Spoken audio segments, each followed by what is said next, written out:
Hey folks, welcome to another episode of the 10 Laws podcast with East Forest. I am East Forest. Today I have a great episode with Ervin Laszlo.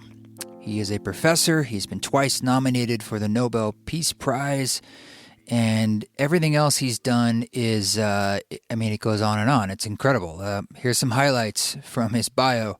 He has appointments and research grants from Yale and Princeton, professorships for philosophy, systems science, the future sciences, I can't even say it all, universities of Houston, Portland State, Indiana, Northwestern University, State University of New York.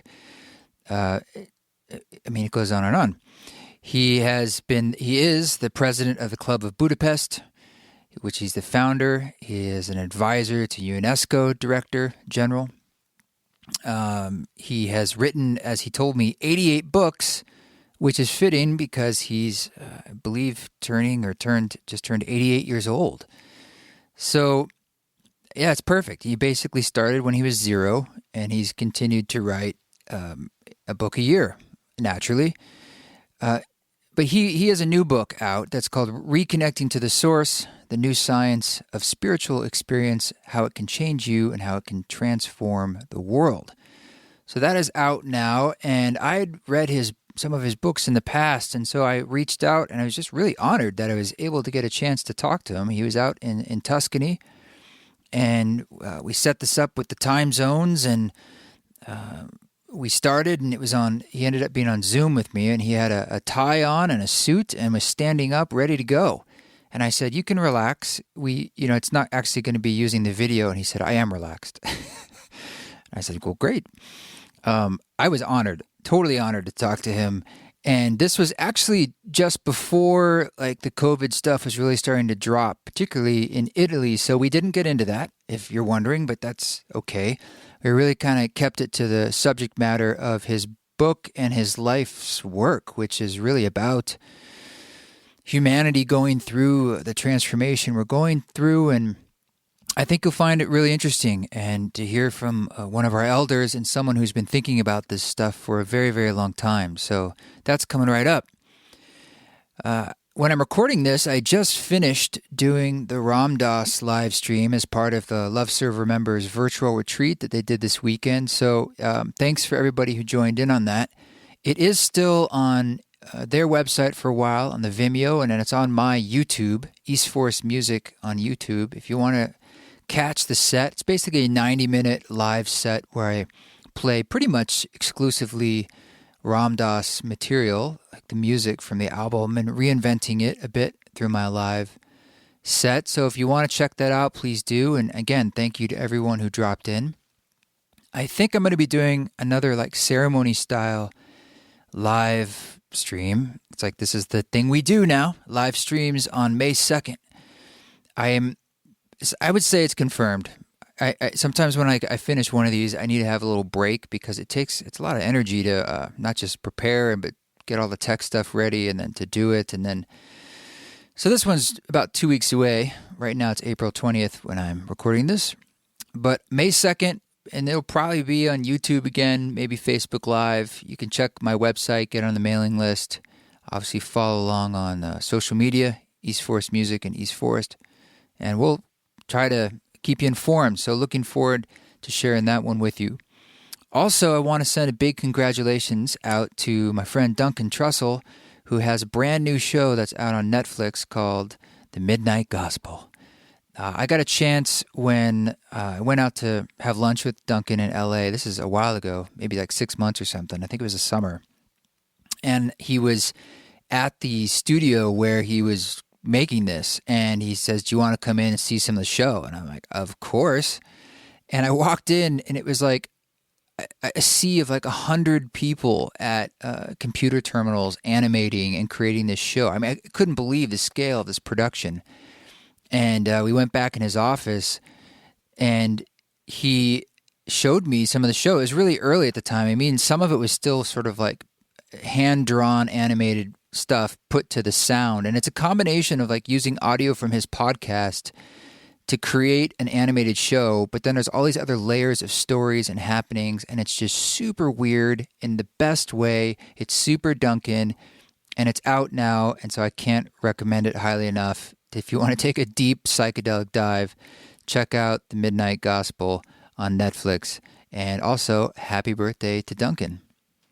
Otherwise, we are continuing our quarantine here in Boise, Idaho. I came up to Boise from Boulder, Utah, to do the live stream and stick around to do the next one. And then I hope to be going back down there if I can. It was really nice, but it is nice up here too. I mean, the trees are starting to bloom. The flowers are blooming too. It's fragrant in the air.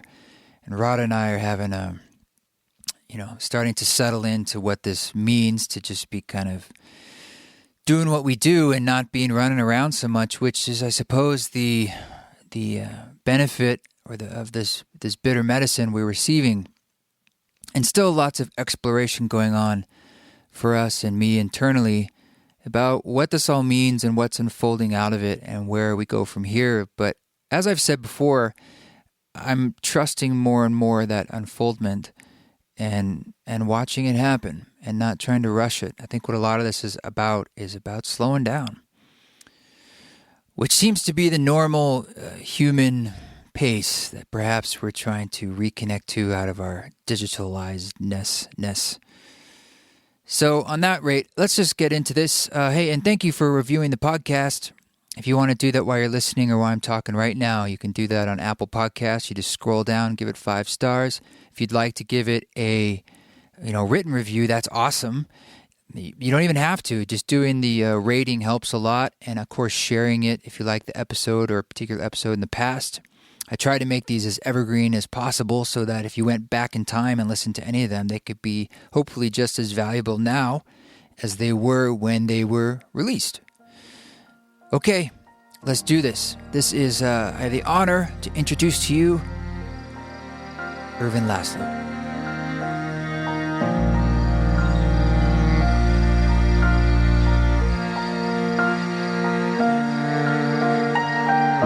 So I am a musician, and I also kind of the world that I'm in has a lot to do with the world of wellness and meditation and introspection. And I noticed at the end of your book, your new book here, Reconnecting to the Source, you said that free associating on the piano led to the 90 books that you have written. And that sentence really, really stuck out to me, and I was hoping you could tell me a little bit more about how there's that connection between the creativity, the piano, and all these disparate ideas that you've had over the years. Well, of course, the problems were in my head. What I wanted to, what I was asking, what I was inquiring, what I was researching, But the way the answers came was very often after or during while I was playing the piano. I was living in Switzerland in the beginning of this period when I wrote my first book. And there I had a studio where I had a nice concert grand. And next to it was a desk instead of a portable typewriter at the time, far from the big equipments today, a little Remington black typewriter. Mm-hmm. And after what I would play, and I would allow my mind to wander, if what I played sounded good and well, I was happy with it. And then I was just free associating and thinking about things. And then it seems to me that I came up with an interesting idea, popped into my head. I would sit down at the typewriter and start banging it out.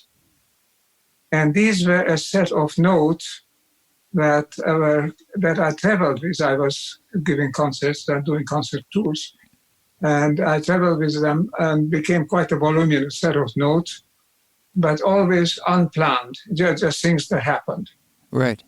And then it so happened that after one of my concerts in The Hague, in the Netherlands, a gentleman came to me at a concert and asked me if I'm also interested in ideas. And I said, surely. And he said, well, but that's his job. He's working with ideas. And can we discuss some of that? He thought, as an artist, I might have interesting ideas. And we started talking. And this was late in the evening after the concert. And this gentleman disappeared. together with my notes, because he asked me if I could show him the notes. And we were sitting at that time at the restaurant in the lobby of the hotel. Mm-hmm. And then he disappeared. And I was somewhat worried. I wrote them by hand, and they were the only copies I had. I didn't worry too much because I said, well, they're only interesting for me anyway. So, but next morning, this gentleman showed up and he said, I'll publish it. And I said, who are you? Because we never exchanged actually identities. And he said he's an editor of the company called Martinus Nijhoff. It's a major science and theology publisher in Holland. And he said, well, it takes a lot of work to put it into a format for a book, but you have the ideas and we'd like to publish it. So that was the first time it occurred to me that my ideas that came to me spontaneously would be of interest to anybody other than myself. Then we worked on it for an hour, for a year, and then it got published. So it seems like you're saying something about playing music, that creative act, it sort of set the stage of your mind to be very receptive to these other ideas after you played. It sort of primed something about your being. I think it's receptivity. I mean, for nowadays, after so many years of thinking about it, I come to the conclusion that it's not a question of generating those ideas, it's a question of receiving them. Yes. And how do you think, what role do you think music can play in that for other people as well, as a way of maybe receiving more? Well, it's opening up on sensitivities beyond the narrow limits of the eye and the ear and the sense organs, opening it up. So we just simply respond, we resonate with more than that narrow range. Right. In this new book, you talk a lot about the holotropic mindset or the holotropic space or energy. Could you just give us a brief definition of what that means to you in this sort of paradigm of thought? To be holotropic? Holotropic means, holos means whole in classical Greek, and tropic means an attraction, a tendency, a pull towards something, And holotropic means a tendency toward wholeness. And the reason that I call it that is because I've come to the conclusion that this universe could not have been born or could not have developed or evolved the way it did, couldn't have become what it is, unless there was something that mitigated the role of chance. It couldn't be purely random. If it was purely random, we would still be there with inert gases just swirling around in space and time, in space. But it doesn't, unlike the explanation given by mainstream science for the past 100 years or so, this is now breaking up the idea of having been that chance interactions just create more and more structure, and those act together by chance, and they create higher and higher level structures. It turned out that this is not an explanation even of the DNA of a fruit fly. There's simply not enough time for random interactions to produce complex and coherent systems.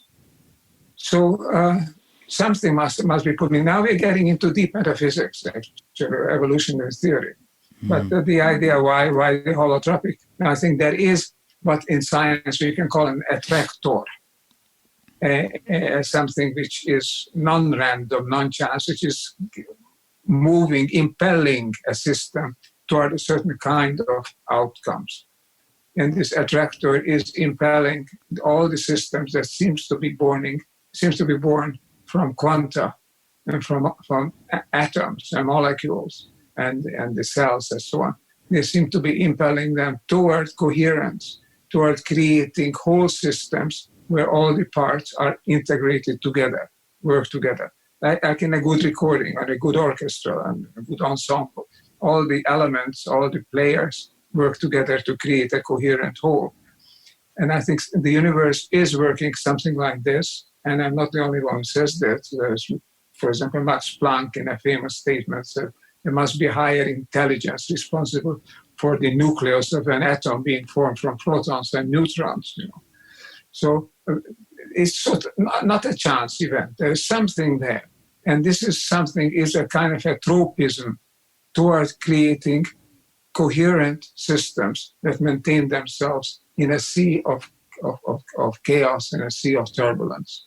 So that's the reason for calling, instead of calling it God or calling it Tao or calling it Buddha or whatever else, the Great Spirit, I say this is an attractor. But it could be a great mind, a great intelligence behind it. Einstein said that there's bound to be a greater intelligence than ours behind this. But there it is. We have to accept that the universe is not a chance phenomenon, and it evolves toward higher and higher levels of coherence, despite all the surface discoherence that we feel, that we see. If we use this term attractor and assume that it's a kind of feedback, what role does the individual play? How does our choice affect this attractor? What is the back and forth between these two energies, between us, the individual, and this organizational energy? Well, the attractor is something like a universal law.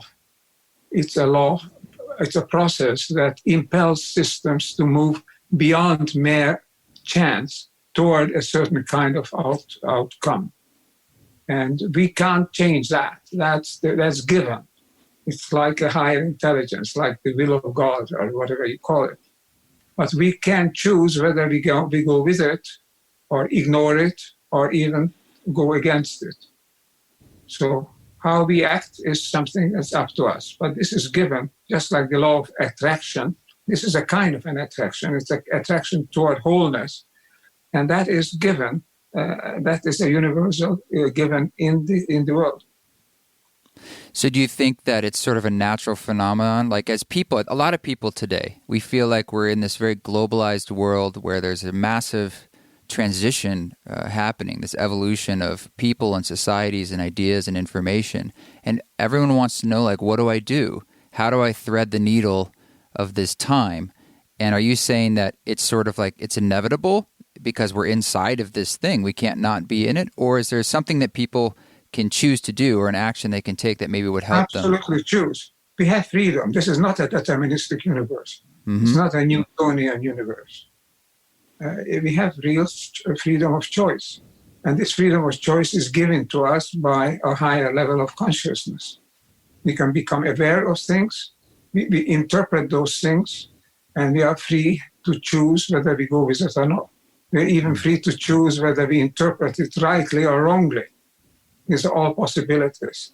A lower level of consciousness, like most animals, doesn't have that level of that grade of freedom. If they don't interpret the world around them rightly, they die out. But we have, that's natural selection, what we have around us. We have technology, we have our constant compensation for our errors.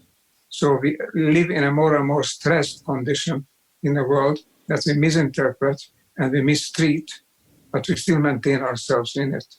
And that's the problem of today's world, really. That people don't choose, that don't harness that don't choose element. Right.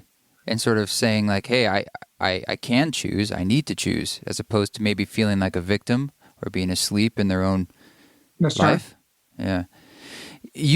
This book has many stories of integrated experiences from other people, and I would assume you put this in here, or maybe the book itself is a form of inspiration. Is that how you see it? Or a way of, by telling stories? Yeah. All my books are results of some form of guidance. That I sit down and write. I have the idea, I have the problem, try to focus in my mind what I want to express. And then when I sit down, and sometimes it works, sometimes it doesn't, but most of the time, the books that I've actually published and the articles and the talks I'm giving are all happening on the basis of something that is happening, that is coming. So this is not, this is also not a chance phenomenon. This book itself is part of the result of call it inspiration or insight. It's something that I became convinced I need to communicate, because I feel that this deeper attractor, this deeper impulse, the evolutionary impulse, which, by the way, is expressed in music, is expressed in sentiment, is expressed in love, it explains in solidarity, and etc.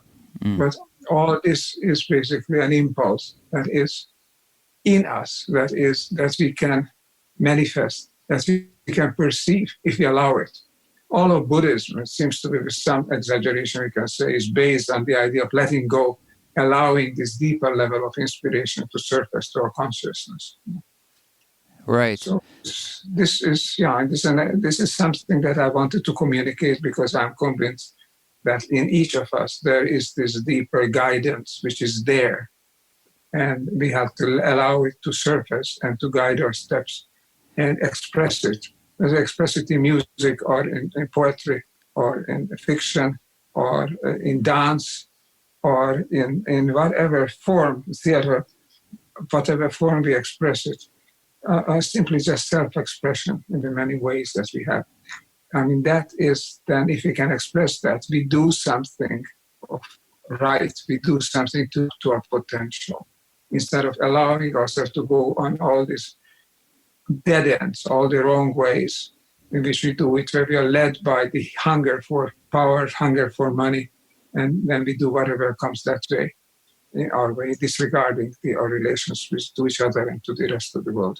So it's time to return to the source. That's the title of the book, and that's what that's the motivation for writing it. This is bringing up some of those really larger metaphysical questions in my mind and in my heart. And I would just like to ask you, I mean, through all these inquiries and books and thoughts that you've had, I mean, why do you think we're even here doing all of this as people? You know, why is there an organizational force that's trying to create order out of chaos? Why is there chaos at all? Well, there simply isn't chaos. I mean, the chaos is a sub-form of an evolutionary drive toward coherence. But what we do is we are producing chaos because we are misreading the nature of this universe, misleading the nature of evolution, nature of who we are, or what nature is, you know. Therefore, we are producing incoherence. And that is often expressed in chaos, and it can be dangerous. It can lead to the extinction of species.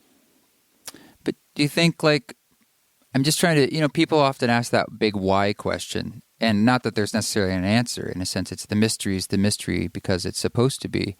But I was wondering if you've had insights yourself, just personal insights about why we're going through this journey at all. We are part of the universe. We are part of evolution, and we have reached a high level of consciousness, higher than the other living species on this particular planet. I don't think we're unique in the universe, but over here we are the most articulately conscious species, that as far as we know. Also dolphins and whales may come close. The fact is that here we are an outcome, we are a product, although I don't like the term product, an outcome, we are a resultant of evolution. And that's what we are born into. Now, if we don't live up to our potentials, we can become extinct. A lot of other species have become extinct. But here we have a possibility of recognizing what the world is around us and of living in accordance with a better insight. That's a possibility, that's a potential. And the key to it is not out there by some authority who would dictate what to do. The key is in us. The key is finding in our heart, in our deepest subliminal consciousness, what we truly feel the world is like and what we are in the world. This deep feeling, whether it's through meditation or whether it's through artistic experience, the experience of nature or whatever, it can come to us, we can recognize it, and then we can act on it. I'm saying any musician who really works truly with great music will recognize that there is something sublime, something higher or deeper than we are when the great music is being realized around us, achieved around us. And we enter into another world. And that's given to us. That's given to us. But it's up to us to recognize it and to use it for our own benefit and for the benefit of life on this planet. Are there any personal practices that you have or advice you give on how people can be more receptive to this and be more in tune? Allow it. Allow your broader consciousness, extended consciousness to surface. Our brain, and this is a very good scientific evidence for that also, is sensitive. It resonates to a much wider range of frequencies than those that are picked up by the eye and the ear and by the bodily senses. And we also know that when we enter into a so-called modified or altered state of consciousness, we pick up information, it's called the most general term, information that is not available through our senses. Right. And this is infuses us. This is the basis of creativity, the basis of inspiration. So the practice is really just to become more fully what you can be.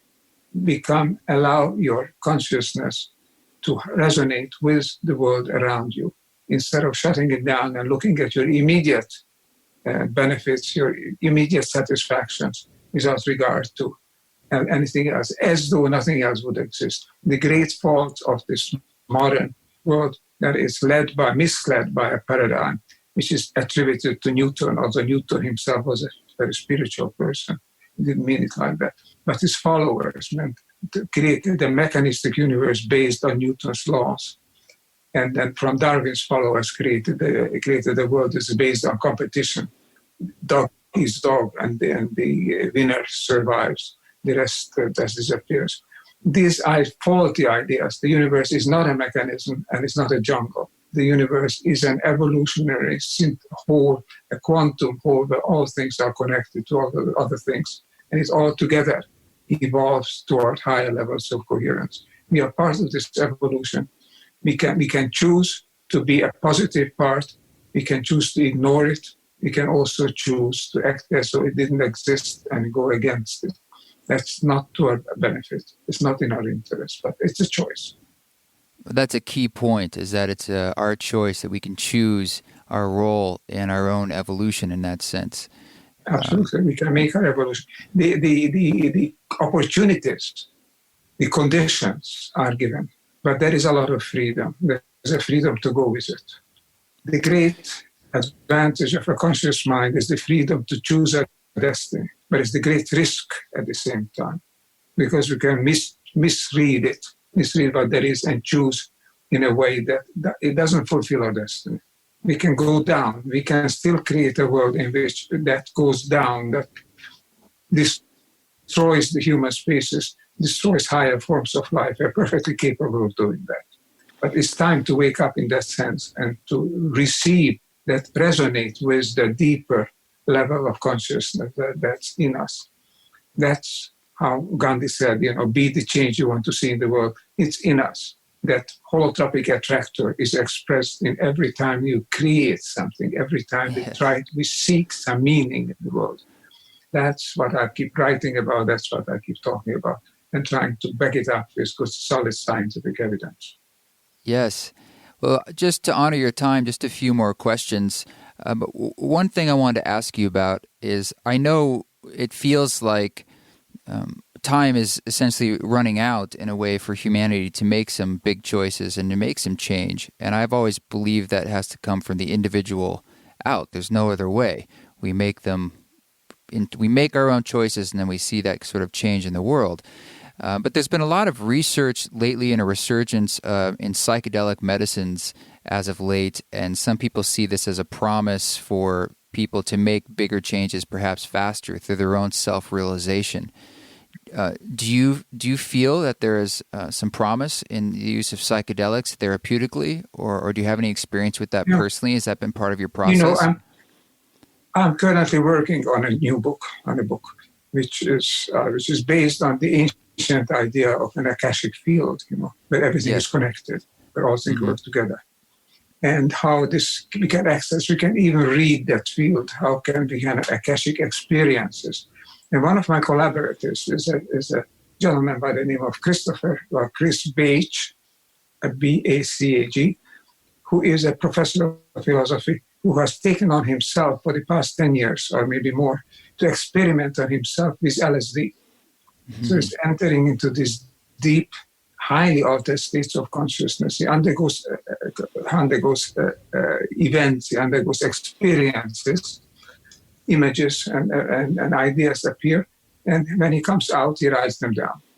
So he's written several books, and now he's been writing an article, a very good one, for my new book. And he testifies to the fact that, yes, in a sense, we can read the Akashic field, to use this traditional terminology, by entering a psychedelically modified state of consciousness. This is not to recommend that we all go and take psychedelics, but it's just to show that there is more to this world than we recognize in our ordinary states of consciousness. And we should allow our mind, preferably not through psychedelics, not through artificial synthetic means, but through natural means, enter into a state in which these perceptions can be conveyed to consciousness. Yeah, I mean, some of these chemicals like DMT is endogenously produced in our bodies, it seems, and perhaps even through tantric yoga or breathing, Kriya yoga, there's ways of sort of amping up these processes in our own bodies. It seems to be part of the operating system of a human being. Yeah, and this deeper consciousness, accessing the deeper levels of reality. I mean, the great wisdom teachers always were operating on that level. I think all religious prophets, the founders of the great religions, must have had these experiences. And then they tried to communicate them to their followers. And of course, the followers very often made a mess of it and just mistaking the deep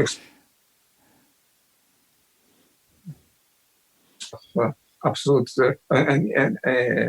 person, or a personalized being who is then giving the orders. Whereas it's up to us, really. And how do you think science has yet to catch up with some of these notions? I mean, as you said, we've been in this Newtonian mindset that sort of lit a dogmatic scientific fuse that we're still running on, but there has been a shift, and your books and your ideas are part of it. And as you mentioned, there's a wave of ideas about sort of a merging of spirit and science. Are you hopeful that we will create a unified viewpoint from the world of science, that they'll start to give more credence to these other thoughts? Science is a tool. Science is an instrument. And we are grasping this instrument, we are turning to it because everything else is failing. It looks like we are not on the right way. We need guidance. So we can get guidance, higher guidance through prayer, through meditation. We can also get guidance through looking at the meaning and the deeper meaning of the scientific view of the cosmos, of evolution, and of the nature of life.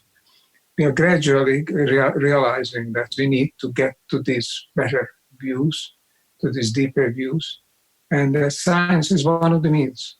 In this, of course, the role of crisis and instability is very crucial. It's what upsets, makes decoherent the current world. It's what disrupts the world and our world picture. When that happens, as it is happening now, then there's an opening, there's a window opening for alternative ways. And this is the chance now, whether we will take these alternative ways, return to the source, or go with the artificial synthetic ideas, which are very often mistaken ideas. So there's a gift in the cracks. There's a gift in when things start to fall apart. That's really beautiful. There is, yes. Crisis, there is no transformation without crisis. And there's no progress without transformation. So ultimately, we need crisis, but let's use it. Let's not wait before crisis makes the roof fall in. Let's do it before that. Well, Reconnecting to the Source is a book that will be on sale in March of 2020, which is now. Is it out yet? Or is March 24th. It's physically manufactured already, but it will go into the bookstores March 24th. It can already be ordered through Amazon, through the publisher, and various sites. Well, I just want to honor you and thank you for all the work you've done over the years. I can't believe how many books you've written and how many ideas you've put out there. And you're telling me you're working on another one now. For the record, it's 101 books now. Oh, well, then they need to correct that. Yes. Yes, that's my updated bio. 101. Wow. 101 books. Okay. Well, but I haven't written them, all of them, to be quite honest. It's not a question of having written them from one word one to the last word. Many of them I have co-edited, or words with colleagues. 101 books have appeared under my name, sometimes as author, sometimes as editor. But I'm responsible for these books. Well, I understand that. I have 23 musical releases, but some of them have remixes. Some of them are, yes. Well, that's great. Thank you so much for spending a little time with us, and thank you for providing the book for me to read. And it's just a real honor to be able to get to talk to you and connect and do a small part to help continue to spread these messages you're putting out there. Well, we are all in the same boat, and this boat is in turbulent waters. So we might as well look for the shore, look for the lighthouse. And I'm trying to provide a little light which will bring us in that direction.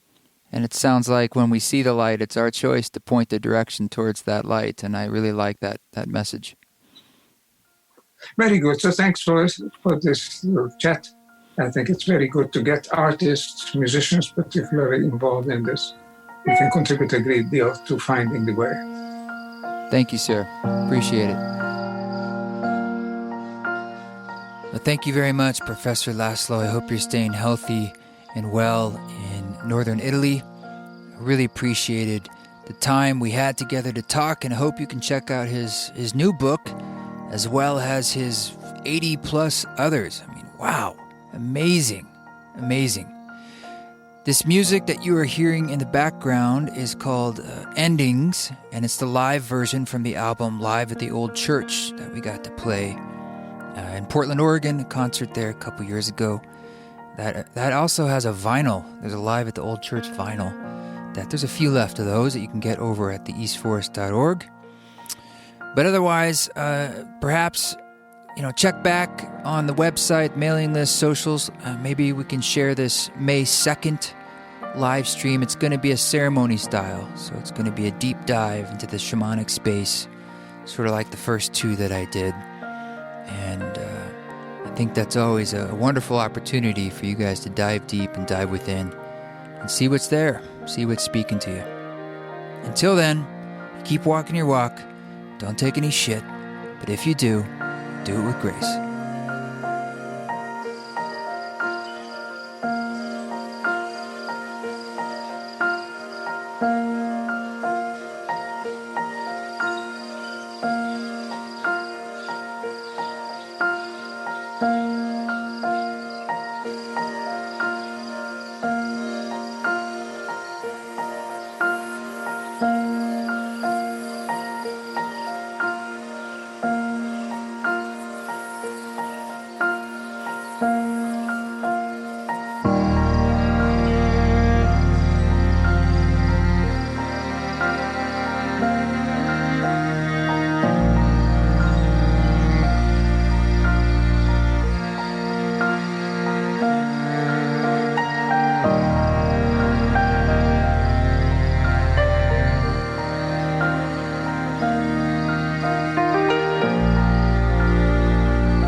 and the viola, and the flutes, and the cello.